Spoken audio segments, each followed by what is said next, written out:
ನಮಸ್ತೆ, ಎಲ್ಲರೂ ಹೇಗಿದ್ದೀರಿ? ಬಹಳ ದೊಡ್ಡ ಬ್ರೇಕ್ ತೊಗೊಂಡು ಆಲ್ಮೋಸ್ಟ್ 15 ದಿನ ಆದಮೇಲೆ ನಮ್ಮ ಸೋಲ್ಫುಲ್ ಜರ್ನಿಯ ಕಡೆಗೆ ಬಂದಿದ್ದೀವಿ.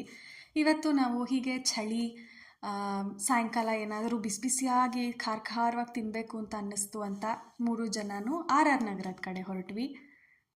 ಸೌತ್ ಬೆಂಗಳೂರಿನಲ್ಲಿರೋರಿಗೆ ವಿ ಪುರಂನಲ್ಲಿರೋ ಒಂದೇ ಒಂದು ಫುಡ್ ಸ್ಟ್ರೀಟ್ ಮಾತ್ರ ಅಲ್ಲ, ಸಾಮಾನ್ಯ ಎಲ್ಲ ಏರಿಯಾನಲ್ಲೂ ಒಂದೊಂದು ಫುಡ್ ಸ್ಟ್ರೀಟ್ ಬಂದ್ಬಿಟ್ಟಿದೆ.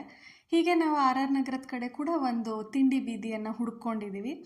ಇಲ್ಲಿ ಇವತ್ತೇನಾದರೂ ಎಕ್ಸ್ಪ್ಲೋರ್ ಮಾಡೋಣ ಹೊಸದಾಗಿ ಅಂತ ಅಂದ್ಕೊಂಡು ಹೊರಟ್ವಿ.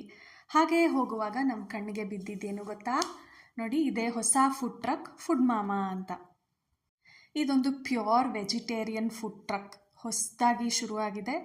ಸ್ವಲ್ಪ ತಿಂಗಳುಗಳಾಗಿರಬಹುದೇನೋ ಶುರುವಾಗಿ, ಆದರೆ ನಾವು ಇತ್ತೀಚೆಗೆ ಹೋಗಿರಲಿಲ್ಲ, ಹೀಗಾಗಿ ಇದು ನಮ್ಮ ಕಣ್ಣಿಗೆ ಬಿದ್ದಿದ್ದು ಫಸ್ಟ್ ಟೈಮ್.